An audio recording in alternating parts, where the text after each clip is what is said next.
Na aula de hoje a gente vai abordar em duas partes, né? A primeira parte da aula, que é um pouco mais rápida, aí o assunto é memória e elementos de memória, além daqueles que a gente já viu em circuitos sequenciais. E depois, na segunda parte, a gente vai abordar o que é um computador e o processamento de dados, o que é realizar processamento de dados. São conceitos bem amplos que a gente vai abordar, a gente vai ver alguns exemplos pequenos. Então, para não ter nenhuma preocupação de vocês ou uma ansiedade em pegar todos os mínimos detalhes de tudo que a gente abordar aqui, vai ser uma aula bastante rápida para se abordar os mínimos detalhes.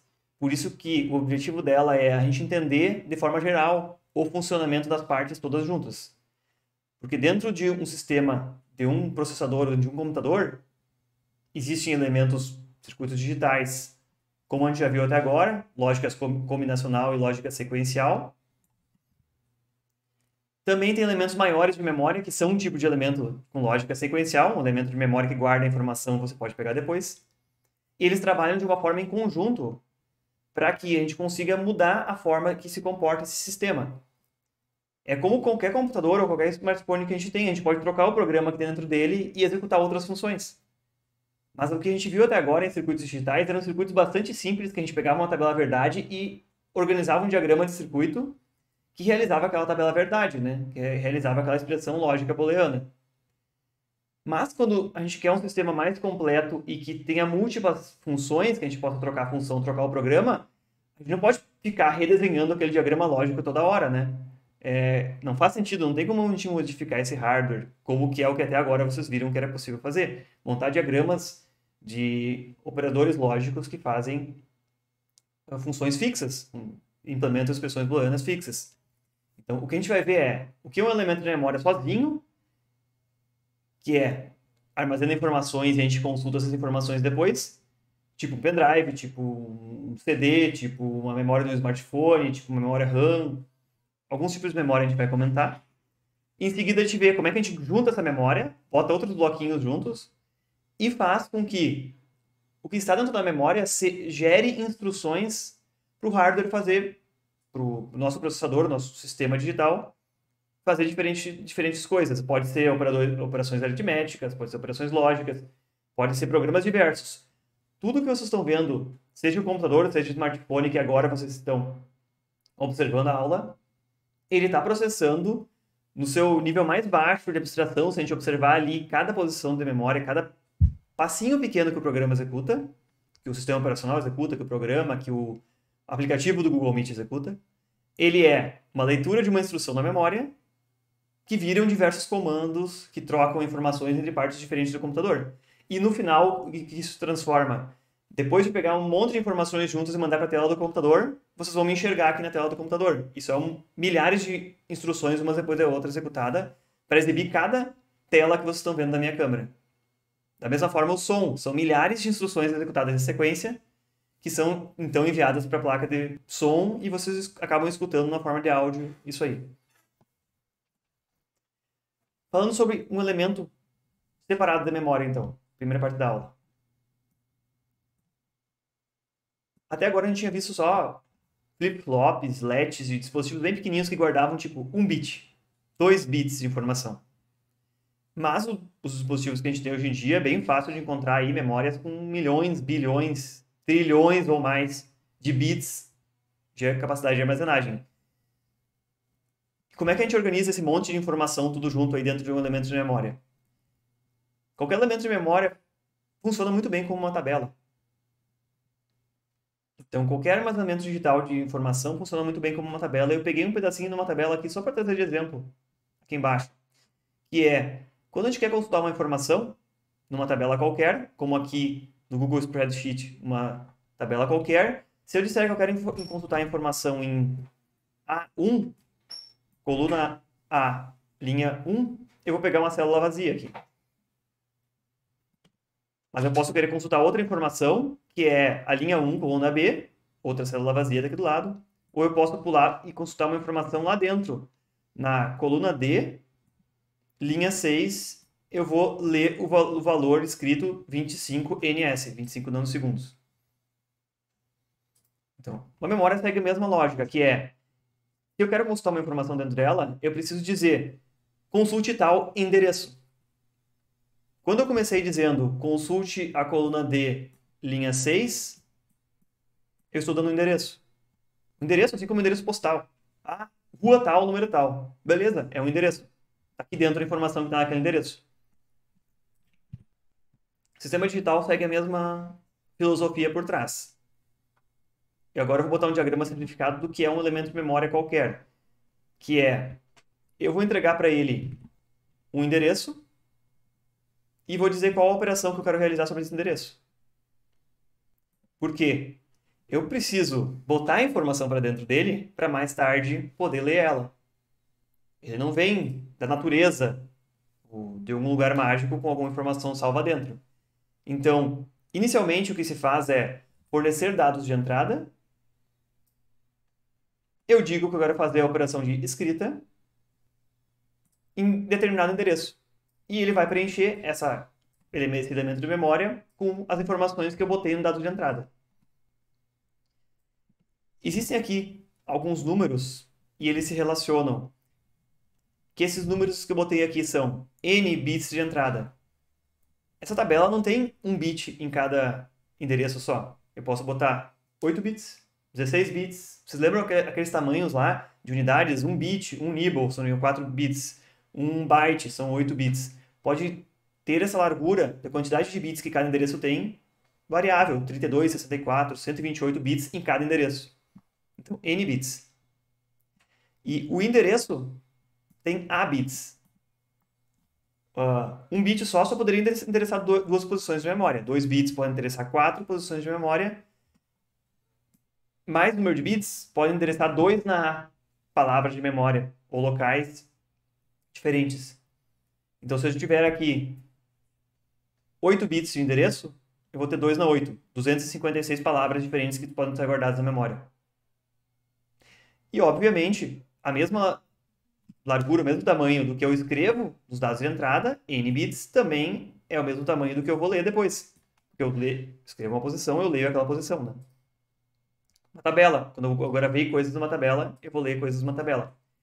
Ao contrário de uma tabela que a gente observa aí, uma tabela de contabilidade, uma tabela do Google Spreadsheet, como a gente viu aqui em cima, no qual cada célula aqui tem um tamanho diferente, uma tem uma escrita com 7 caracteres, outra tem 4 caracteres, sendo um número, espaço e dois caracteres alfanuméricos. Tem tamanhos diferentes, né? Essa memória do qual eu estou falando, num sistema eletrônico digital qualquer, ela tem todos os endereços, tem o mesmo número de bits. N bits de entrada, N bits de saída. Então, só estou mais explicando a diferença. Essa comparação não vale entre a planilha de cima e a memória de baixo. Mas do restante, elas seguem a mesma lógica. Eu forneço o endereço do que eu quero ler ou escrever, eu digo se eu quero ler ou escrever, e ela faz isso. Ela guarda a informação para poder restaurar depois.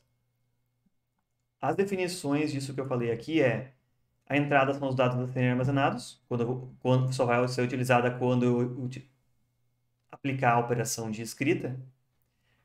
As saídas são os dados resultantes de uma leitura, que só vai ser útil quando eu mandar fazer a operação de leitura. O endereço indica a linha ou a palavra a ser escrita, que seria na nossa tabela simplificada aqui, cada uma dessas linhazinhas em branco. E o comando escreve ou lê da posição indicada por endereço.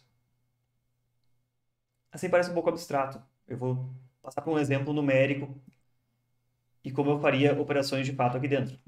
Aquele mesmo exemplo, se eu quero fazer uma operação de escrita, o que vai acontecer? Eu peguei uma memória e dei valores para ela. Eu tenho 16 palavras escritas, ou 16 endereços.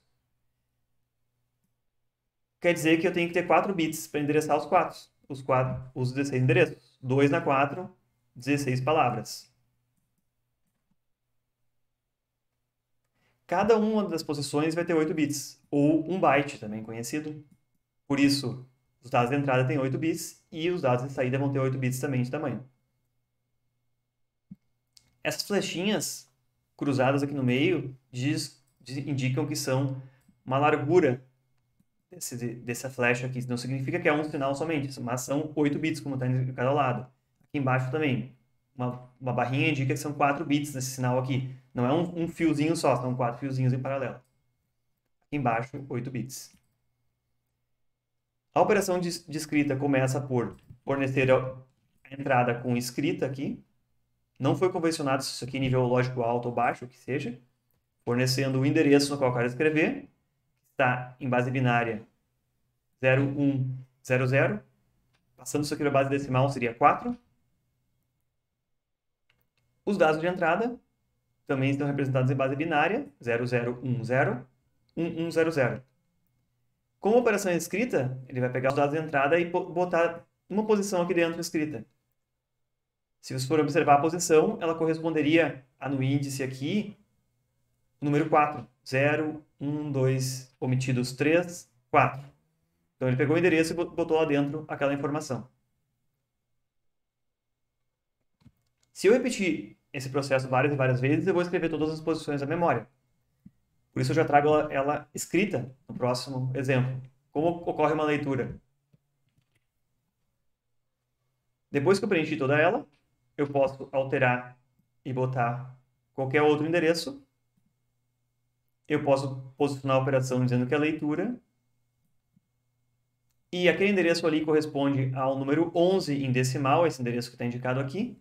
Então ele vai pegar a linha 11, o conteúdo da linha 11, e vai fornecer nos dados de saída. Vejam que agora, dados de entrada não me importam mais. Na operação de leitura, não se usa os dados de entrada. Tanto faz o que tiver aqui. Da mesma forma, antes eu preenchi toda ela. Né? Atenção para uma questão. Eu preenchi toda ela, veio transparente, isso aqui já veio pronto, preenchida. Mas, se eu gerasse outros processos de escrita aqui em cima, em endereços que já tinham uma informação, ele vai simplesmente apagar a informação anterior e botar uma nova informação por cima. Então, se mais de uma escrita é executada em uma mesma palavra ou uma mesma posição, a palavra anterior ela é completamente perdida. Não, ela não é redirecionada para outro lugar, é simplesmente sobrescrita e perde essa informação que tinha antes ali em cima. Se a gente for entender isso aqui, então o elemento de memória qualquer é uma grande de uma tabelona, enorme. Lembre-se dessa questão das definições. O endereço, a operação, dados de entrada e dados de saída. Eu posso ter tabelas mais largas, elementos de memória com mais de 8 bits de largura? Posso. Bem maiores. Eu posso ter quantidade de posições de memória muito maiores? Sim, posso ter aí milhões, bilhões de linhas no mesmo elemento de memória. Um exemplo bem simples aí é um pendrive que vocês tiverem na mão. Tem gigabytes. São bilhões, trilhões de posições de memória com um byte cada uma. Até para eu conferir aqui em cima, eu botei 1 giga corresponde a 1 bilhão. Então, 1 gigabyte são 1 bilhão de linhas de 1 byte. Nesse modelo que a gente está olhando, seria 1 bilhão de endereços e cada um teria 1 byte. Pode ser que o elemento seja organizado de uma forma diferente, tenha 16 bits ou 2 bytes em cada linha, tenha metade do número de linhas. Mas ele segue a mesma organização. Isso aqui é a forma de convencional que é a entrada e saída no elemento de memória. Agora nós vamos ver alguns exemplinhos pequenos sobre características, que são, por tipo de memória, a gente vai ter 2 tipos principais, que são memórias voláteis e não voláteis. Algo volátil é algo que se desmancha, que vai embora. Que ao você desligar o sistema, os dados armazenados se perdem. E quando você liga o sistema de novo, você não tem os dados anteriores. O que acontece se faltou bateria no celular ou faltou bateria no computador? Ele vai desligar e quando ligar de novo, os programas não estão ali mais, né? Abertos, os programas que estavam abertos. Mas se você olhar a memória, o disco rígido dele, tem informações lá dentro e você consegue voltar a abrir os programas. Os programas que estão sendo executados agora, que você tem agora aberto aqui, o aplicativo que você tem aberto no seu telefone ali, ele está rodando numa memória volátil. Ele está salvo agora, naquele momento, uma memória volátil. Se acabou a bateria do meu celular, o aplicativo fecha. Porque aquela memória na qual tem as informações do aplicativo é volátil. Já a memória onde eu vou guardar minhas fotos, onde eu vou instalar os aplicativos no telefone, a memória onde eu tenho os documentos no computador, ela é o tipo não volátil. É um tipo de memória que você pode remover energia, desligar o sistema. Quando você ligar, as informações estão lá ainda. Então, depois de religar novamente o sistema, os dados ainda vão estar gravados lá dentro. Um pendrive é uma memória não volátil. Você tira ele do computador, ele não tem mais energia, tá lá guardado no teu bolso, no pendrive. Quando você botar em outro computador, fornece energia, consegue ler de volta a mesma informação que eu gravei antes. Então, por tipo, pode ser volátil ou não volátil. E como a gente enxerga esses elementos de memória no dia a dia? Um disco rígido de computador é um dispositivo eletromecânico. Assim como um HD externo, que a gente liga no computador para gravar dados, também é um dispositivo não volátil. Tipicamente aí algumas dezenas de terabytes, até mesmo de dados. 1 TB são 1024 gigabytes, é um volume bem grande de informação que a gente consegue guardar nele. E tem uma velocidade de leitura e escrita razoavelmente rápida aí. Leitura mais rápida do que escrita. Já dentro do smartphone, dentro do computador bastante compacto, não tem discos rígidos desse tipo, não tem dispositivos eletromecânicos.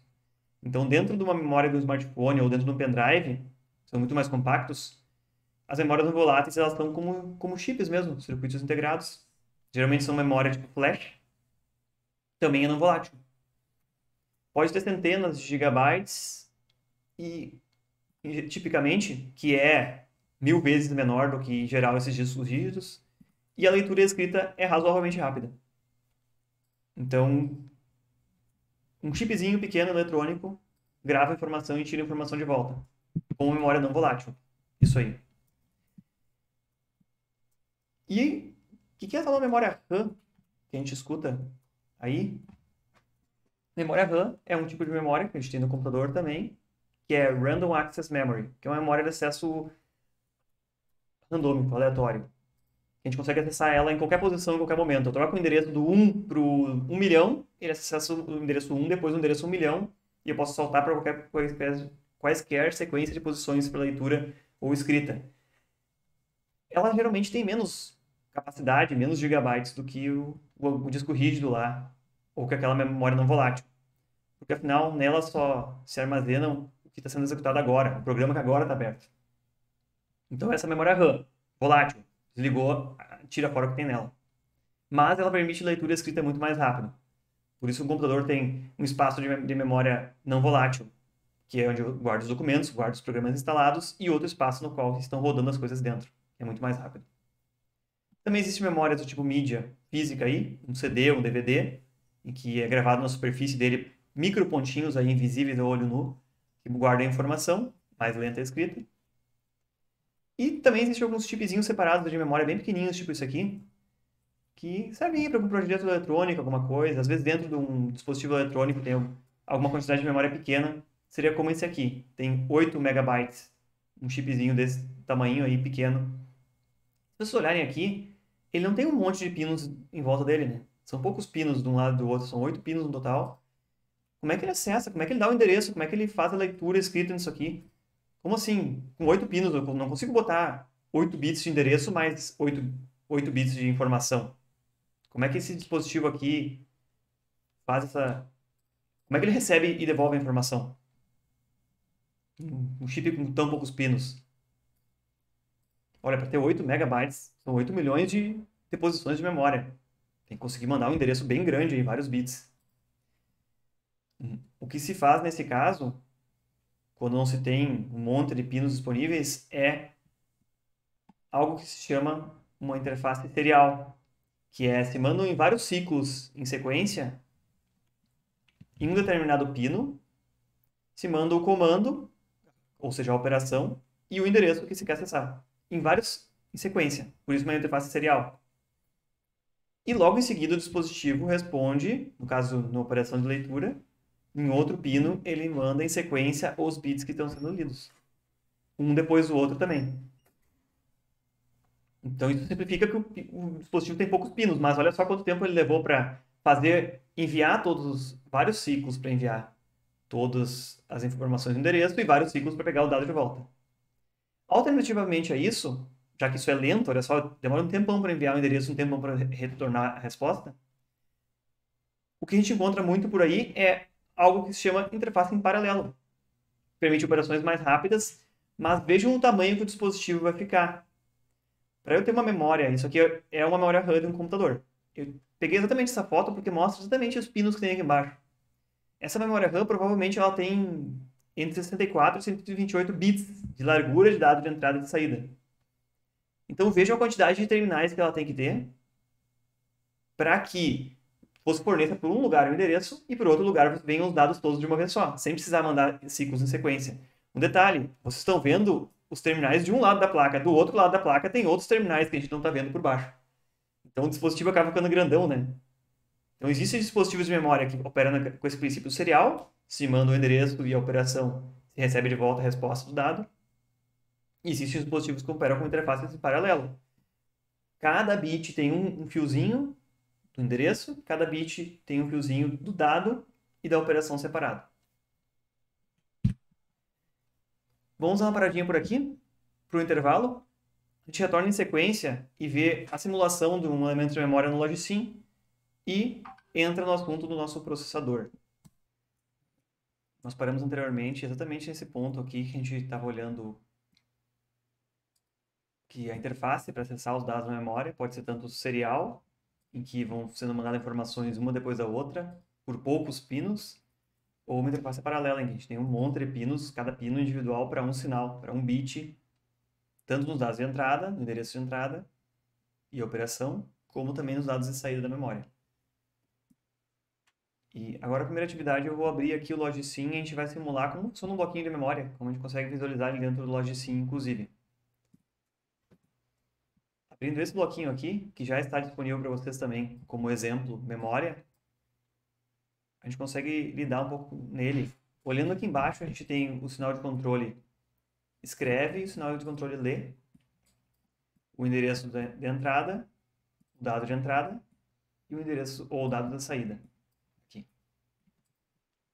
Aqui dentro do bloquinho é legal que a gente consegue visualizar o conteúdo de cada posição da memória. A posição 0 da memória, a primeira no canto superior esquerdo.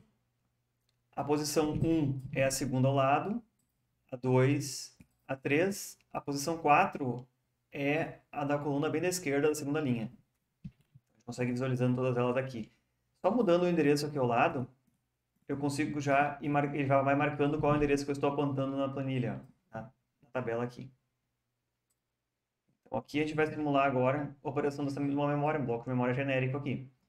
Ele inicializou com tudo zero, então para qualquer endereço que eu botar e gerar o comando ler, aqui embaixo, qualquer endereço que eu gerar o comando ler, não importa, ele vai ler e vai resultar em 000 na saída, porque afinal todas as posições estão escritas zeros. Mas a gente vai fazer o seguinte, vamos escolher um endereço aqui no meio, sorteei um endereço aqui que é o 15, e eu vou botar um dado na entrada, que está codificado em binário aqui embaixo. Vocês vão ver que no momento que ele for escrito, esse dado que está codificado em binário vai aparecer aqui, só que codificado em hexadecimal, nessa posição. Para isso eu vou habilitar o sinal escreve e vou dar um pulso aqui nesse sinal de sincronia. Ele escreveu lá o dado de entrada, 7 em hexadecimal, lá na posição 15. Se eu trocar simplesmente o endereço de entrada e botar lá o endereço 1, que está na primeira linha de cima lá, e eu gerar novamente um pulso nesse sinal de sincronia, ele escreveu o mesmo dado nessa célula ali equivalente. Então eu posso trocando o endereço aqui, próximo ciclo de sincronia ele escreve aquele dado lá. Eu posso ir alterando o dado que está aqui, vai ficar F7 agora, esse binário codificado. E se eu escrever na mesma posição, que seria a posição 3, indicada por esse barramento no endereço, eu vou fazer aquela operação que eu disse, eu vou sobrescrever. Então, eu vou gerar mais um pulso de sincronia aqui nesse sinal.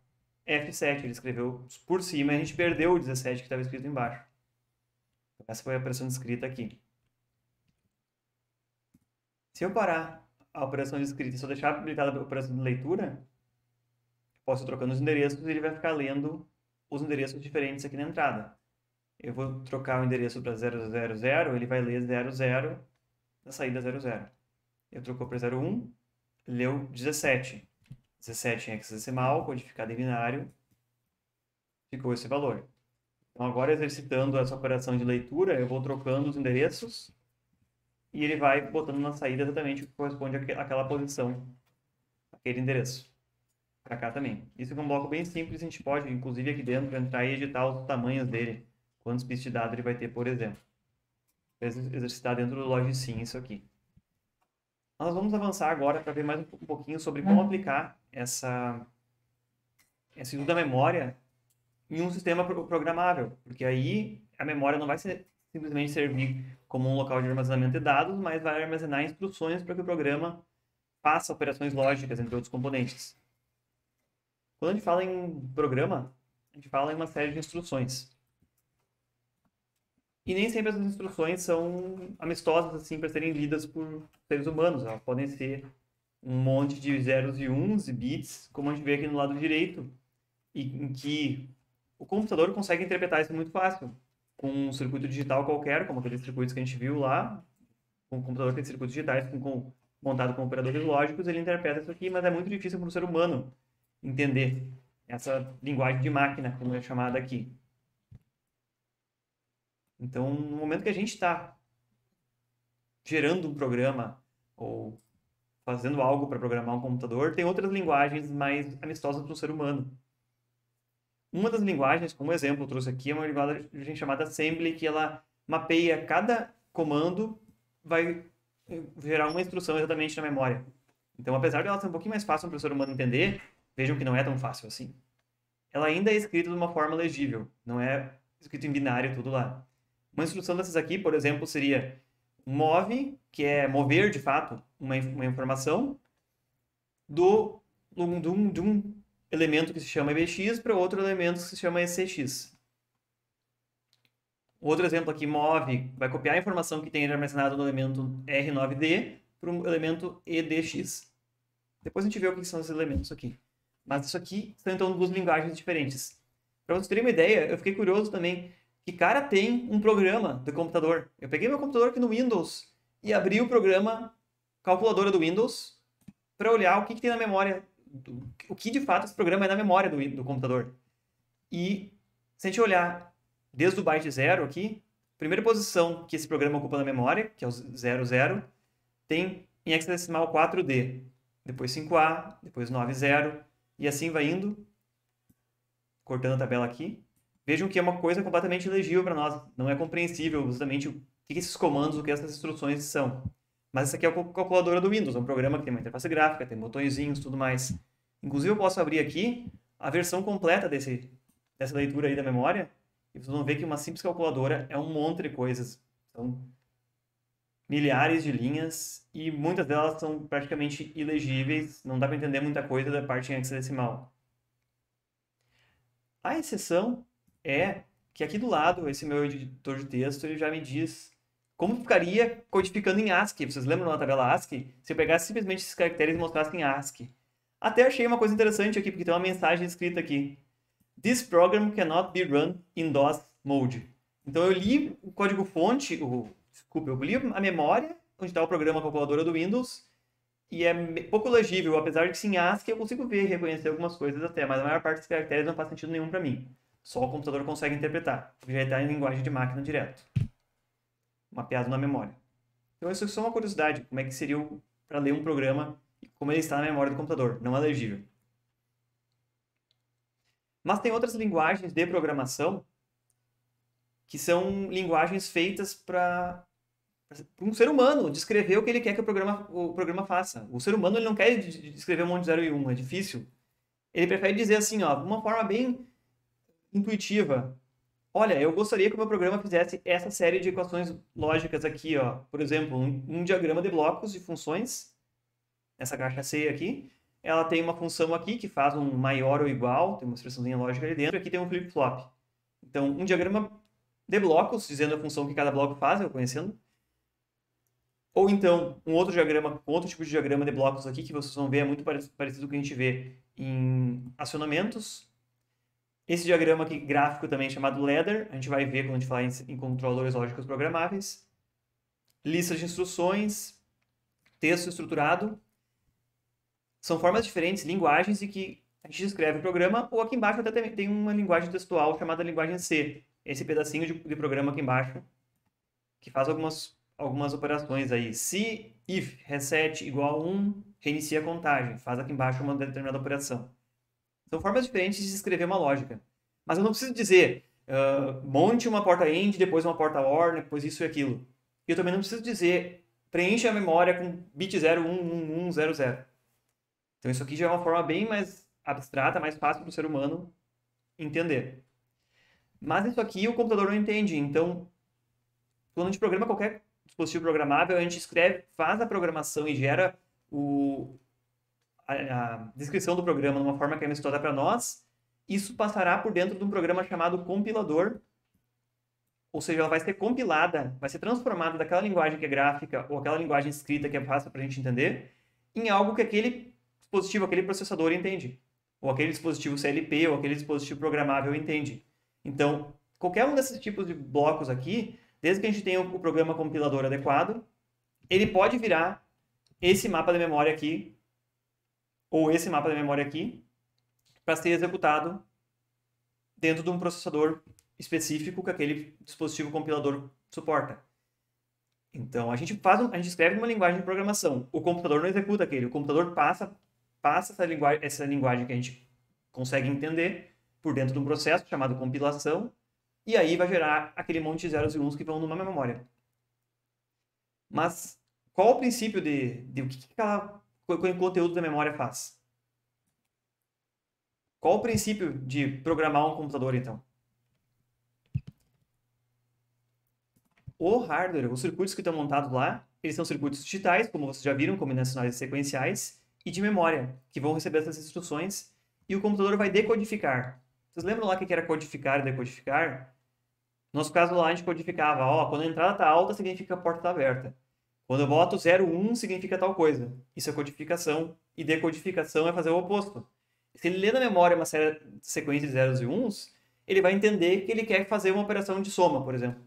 Se ele lê outra sequência de zeros e uns, ele pode entender que é uma operação de adição, subtração, produto, ele pode entender outras coisas. Isso é decodificar, observar o que está na posição da memória e dizer, ó, agora eu vou executar tal comando, então. É isso que significa essa posição da memória.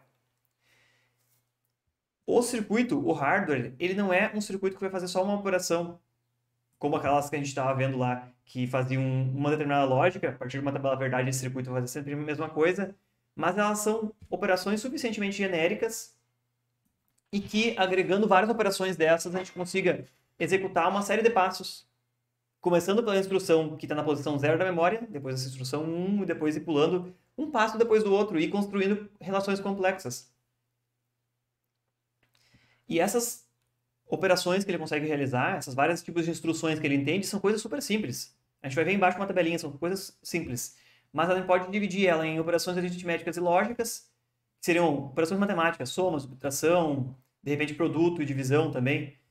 Operações AND, OR, NOT, outras operações lógicas entre informações. Ele pode também controlar o fluxo de execução do programa. Ele começa executando a instrução que está na posição 000. Depois ele vai para 001, 0010 e vai pulando as instruções. Só que pode, no momento, ele decidir assim, tá, mas agora eu tenho uma condição. Se isso aconteceu, eu quero continuar executando outra parte do programa. Não quero seguir sempre o mesmo programa do início ao fim. Eu quero pular para outra parte do programa. Então ele pode saltar, isso se chama um salto dentro da execução do programa, e pular para outra parte. Inclusive é isso que tinha esse exemplo aqui de cima da linguagem C, que é se if aqui, alguma condição está correta, ele vai executar isso aqui. Se essa condição não está correta, ele vai executar esse bloco de baixo aqui de instruções. Ou seja, ele está executando uma instrução depois da outra na memória. Aí ele avalia uma condição. Não, eu tenho que fazer isso ou aquilo. Eu vou fazer aquilo só. Ele pode pular de um pedaço ou outro do programa. Para isso, algumas instruções têm que conseguir fazer isso. Fazer ele trocar de posição do programa. E outras instruções fazem simplesmente movimentação de dados. Copiam dados de um lugar para o outro, botam dados de um flip-flop para o outro, coisas desse tipo. Com esses tipos de instruções, e agregando uma quantidade grande de instruções suficientes, a gente consegue fazer qualquer relação. A gente consegue processar som, processar imagem, vocês conseguem receber o meu som transitando via internet, sempre com instruções bem simples, mas com várias instruções de sequência encadeadas. A gente vai olhar agora um diagrama completo do que é um processador para a gente entender mais ou menos o que está em torno dele. Eu vou pular para o diagrama aqui embaixo, que é bem pesado de se entender, principalmente porque a gente não viu todos esses blocos em detalhes ainda, aqui. Mas vejam bem, eu vou tentar dar um resumo breve do que ele é. Basicamente, o processador ele tem uma memória, que é uma memória RAM, que está aqui. E ele tem um endereço fornecido para a memória, que no início é 0. Primeira vez que ele liga o computador, ele tem 0 no endereço da memória. Ele vai ler a primeira instrução, que é a primeira caixinha lá. Essa instrução vai sair pela saída da memória. Ela vai exatamente seguir por um determinado caminho e por um circuito chamado decodificador. Esse circuito decodificador, para cada entrada que tiver, nesse nosso caso aqui é uma entrada com 8 bits simplesmente, ele vai gerar um monte de comandos de saída. Vários sinais que vão controlar várias partes diferentes do processador. Isso que é a decodificação. E esses vários sinais vão ter uma sequência lógica para que, dependendo do tipo de instrução que eu pedir, ele vai direcionar as informações para um lugar ou outro e vai dar comandos para outras partes do circuito. Que outras partes esse sistema tem? Ele tem armazenamento de informações como algo que a gente chama de registradores, que são simplesmente vários flip-flops um do lado do outro. São vários comandos como se fosse uma memóriazinha pequenininha. Poucas posições de memória ali. Nesse caso aqui são 4 posições, que eles chamam de registrador 0, 1, 2 e 3, e cada uma armazena 8 bits, conforme está aqui em cima os valores dos registradores indicados. Então isso aqui são algumas memórias curtas, assim, ó, só para dizer, eu quero operar o valor que tem R0 com o R1, eu quero operar o valor do R2 com o R3. Então eles estão especificamente separadinhos da memória aqui. Tem um outro bloco grande, que é o bloco que de fato faz as operações, que é a unidade lógica aritmética, lendo aqui do inglês, né? Arithmetic Logic Unit, que é que de fato executa aquelas instruções tipo soma, subtração, AND, OR, tudo isso. Ela recebe 2 operandos aqui, em cima e embaixo, e ela faz essa operação lógica entre os 2 operandos. E depois que sai dela, se a gente olhar aqui, tem um caminhozinho saindo dessa unidade lógica aritmética, ela pode voltar e ser armazenada no registrador, ela pode ser guardada em outros lugares, pode ser feito o resultado da computação, que é o que essa unidade lógica aritmética fez alguma operação lógica aritmética, ele pode ser guardado também no registrador. Então ela faz uma volta e volta para cá. Uma outra parte importante é a parte do processador que diz qual é a próxima instrução que vai ser executada. E se a gente olhar aqui por cima, ela passa por um bloquinho aqui e volta por um endereço e vai parar lá na entrada da memória RAM. A gente deslocar um pouquinho para o lado aqui. Esse bloco que está em rosa. Esse valor pode passar por aqui e voltar para a memória RAM. Então, inicialmente, esse bloco aponta para o endereço 0. Depois que ele executou a instrução do endereço 0, ele pode ir para a instrução do endereço 1. Por isso ele tem um somador aqui. Ele vai sempre somando mais um, pulando para a próxima instrução. Mas, em determinado caso, eu posso querer que, em vez de ele pule para a próxima instrução, eu quero que ele pule lá para outra instrução, lá no meio do programa. Aquele caso que eu falei lá, eu posso querer ter uma condição e executar isso ou aquilo. Então, eu posso querer deslocar e não seguir a série de sequência. Então, eu posso alterar e pegar um valor aqui de outra informação e botar dentro desse nosso índice que dá um endereço da memória que será lido na próxima instrução. É bem complexo entender isso aqui e seguir todas essas lógicas aqui. Por isso mesmo que eu estou falando, é uma introdução. E esses bloquinhos estão descritos ali dentro do texto, que são cada um desses bloquinhos pequenos. Mas a nossa ideia principal é o nosso circuito digital combinacional, que é o decodificador aqui embaixo, esse contador, essa unidade lógica aritmética, esses bloquinhos azuis aqui que se chamam multiplexadores, azuisinhos, eles são todos combinacionais. E eles são mandados por algo que foi lido na memória antes, que é o que a gente chamou de instrução, que vai passar por aqui, passar pelo registrador que guarda a instrução, e ir lá para baixo para esse bloquinho combinacional. Junto com outros elementos sequenciais, que são, nesse nosso exemplo, a memória RAM, que armazena a informação anterior, é um elemento sequencial. O que eu chamei aqui do registrador, que guarda a instrução, também são flip-flops, é um dispositivo sequencial. Registradores que eu chamei aqui dentro são usados nas operações R0, R1, R2, R3. Também são dispositivos sequenciais, eles guardaram a informação. Esse registrador aqui que eu não foquei antes, mas é um registrador auxiliar de informação também, é um dispositivo sequencial. Eles são organizados de uma forma que eu consigo executar coisas muito complexas rodando uma série de instruções diferentes que vêm da memória. Isso pode gerar um resultado de uma computação muito mais complexa e que eu posso toda hora trocar ela. Se eu quiser executar um programa, um jogo, uma conta, uma planilha ou algo assim, eu só troco o programa que está aqui dentro da minha memória que está sendo lido agora. E todo o resto do hardware ele não é mexido mais. Isso aqui deu a flexibilidade de fazer nossos computadores programáveis, que se troca o programa que está na memória, sem precisar ficar mexendo em fios lá dentro. Lá, anos 20, 30, 40, quando começaram a fazer os primeiros computadores, quase um século atrás, o computador era projetado como a gente viu até hoje, um circuito digital, operadores lógicos, e eram fios feitos e iam realizar sempre a mesma operação. A partir do momento que a gente carrega instruções de uma memória e consegue mudar a lógica que esse computador faz em passos, executa uma instrução, depois executa outra, a gente tem todo o hardware aqui que já está fixo, registradores, dispositivos combinacionais, e a gente troca a lógica que ele faz simplesmente reescrevendo na memória.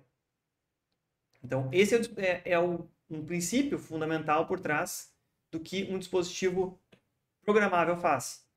Ele tem dispositivos digitais combinacionais sequenciais, como a gente já viu. Eles até não são muito complexos cada um desses blocos individualmente, mas a gente não vai focar na disciplina em cada um deles. Mas o interessante a gente troca o programa e troca a série de instruções. E o resultado do que ele vai executar e a sequência dos passos que ele vai fazer pode ser completamente diferente de acordo com cada novo programa carregado. Eu vou pedir para vocês depois darem uma revisadinha nesse diagrama e tentem entender um pouquinho aqui, porque ele está legendado inclusive por cores aqui, que cada parte faz. E aqui embaixo, para vocês terem uma ideia, esse tipo de processador que está ali, que eu vou passar para vocês inclusive ele dentro do Logicsim, não peço que vocês explorem ele todos os detalhes, isso aqui é para a gente ter uma ideia geral de como funciona. Ele só suporta 16 instruções diferentes, porque ele tem 4 bits que armazenam a instrução aqui, ó. 0000 até 111. E essa é uma lista com todas as instruções que ele entende. Ele entende coisas muito simples, tipo realize a operação AND, realize a operação OR, adiciona, soma. Não lembro o que é o LW e SW. Mas você tem que olhar na documentação dele lá o que significa. Mover informação do registrador para o outro. Realizar todas essas instruções aqui de baixo são saltos de pular de uma posição para outra na memória, que são, eu estou gerando uma instrução, mas eu posso querer uma condição em que eu comece a executar outra parte do programa, eu pulo para outra região, trocando o endereço de memória da próxima instrução. E aqui embaixo agora eu vou rapidamente mostrar para vocês o que significaria escolher 4 instruções para esse processador. A instrução LI, que carrega um valor constante no registrador, que guarda no R1 um valor 0x14, ela bota um valor em barra decimal no registrador R1, na memória ela ficaria E414, escrevendo na memória isso aqui. A instrução que carrega o registrador R2 com 0,21 ficaria E821 na memória. A instrução que diz some R1 com R2 e guarde no registrador R2. Essa instrução na memória é 1 byte simplesmente com 2,5 memória. E uma instrução que é um salto e manda a próxima instrução ser executada na linha 23 em hexadecimal, ela é F023 escrito na memória do processador. Então, se eu carregar essas 4 instruções aqui, conforme está aqui, e abrir o diagrama desse processador dentro do Logicsim, tudo que eu preciso fazer é ir no bloco da memória RAM e botar esses 4 valores dentro da memória RAM dele, que seria simplesmente colar eles aqui. Se vocês forem olhar, o endereço 00 da memória RAM vai ter E4, 14, E8, 21, 29 e F0, 23. Fechei. A memória RAM está inicializada. Agora eu vou simplesmente começar a rodar ciclos aqui, que é aqui, ó, ciclos do sinal de relógio dele. Se vocês forem observar, como estava descrevendo na minha sequência de operações, ele já carregou o registrador 14, o registrador R1 com o valor 14 em hexadecimal, como está indicado aqui em cima. Agora eu vou apertando T de novo aqui. Mais uns ciclos. Carregou outro valor. E ele botou no registrador R2 o valor 21, conforme estava descrito lá naquela sequência de instruções que ele fazia. Porque ele está lendo instruções, vai mexendo no endereço e pegando novas instruções. E agora, se eu rodar mais uns ciclos aqui, eu rodei o ciclo em que ele iria agora copiar, a instrução está aqui indicada, 29. A instrução 29, voltando no nosso que estava descrito lá, desculpe, a instrução 25, será que eu copiei errado?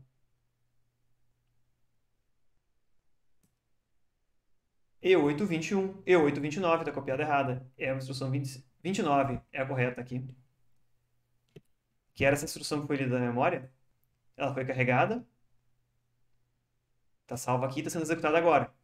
Ela dizia, pegue o valor do R1 e do R2 e some eles. Por isso ele pegou o valor do R1, 14, e botou na entrada da unidade lógica aritmética. Ele pegou o valor do R2, 21, e botou na outra entrada da unidade aritmética, e o resultado dessa soma, que era uma soma uma operação, é 3,5, em hexadecimal também. E vejam que R1 e R2 estão lá em cima, são dois pedaços de memória com duas informações salvas. Só que a instrução era, some os dois e guarde no R2. Se a gente voltar lá na instrução, era, salve o valor de R1 mais R2 no registrador R2. Esse é o significado dessa instrução. Se eu rodar mais alguns ciclos agora, execução, ele pegou aquele valor que estava na saída da unidade aritmética anteriormente, que era 35, e guardou no R2 aqui, ó. Vejam bem. Salvou a informação. E a última instrução que era, se eu seguir executando, eu disse, agora eu quero que ele faça um salto e vai executar o programa na posição 23 na hexadecimal. Ele está executando atualmente na posição, se a gente for olhar aqui, na 5, que era nessa linha, indica 4 mais 5 aqui. E essa instrução manda, vai lá para outra linha, pula lá para diante, para a linha 23. Se rodar alguns ciclos aqui e observar a memória RAM, a próxima instrução ele vai carregar, ele botou o endereço, vai carregar aqui, o endereço lá em cima que ele forneceu, na posição 23. Então essa é uma outra instrução de outro tipo, que era mude e siga executando o programa a partir de outro ponto. Isso aqui simplesmente foi porque eu escrevi essas poucas instruções da memória e fiz isso aqui. Mas a gente consegue chegar a operações bem mais complexas a partir disso aqui. Não simplesmente 4 instruções e acabou. Aqui embaixo elas estão descritas assim, passo a passo, em detalhes, o que foi acontecendo em cada uma das instruções, conforme eu fui apontando para vocês ali no diagrama. E eu deixei aqui uma sugestão.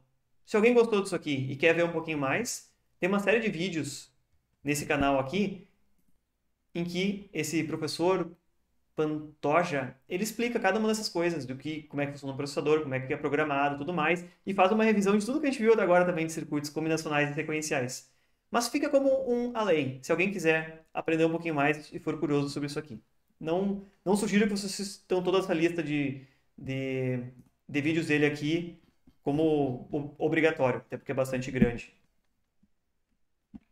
Espero que isso tenha ajudado vocês a entender um pouquinho da lógica por trás dessas questões. A gente já viu como se fazem todos os circuitos aqui, mas a gente não vai entrar em detalhes neles. E agora, o importante é, a partir dos próximos assuntos, a gente vai ver controladores programáveis. Então, a gente vai começar a fazer programas que vão gerar essas listas de instruções para pôr aqui dentro da memória. Algum comentário, consideração ou dúvida? A gente está nos últimos 2 minutinhos da aula agora.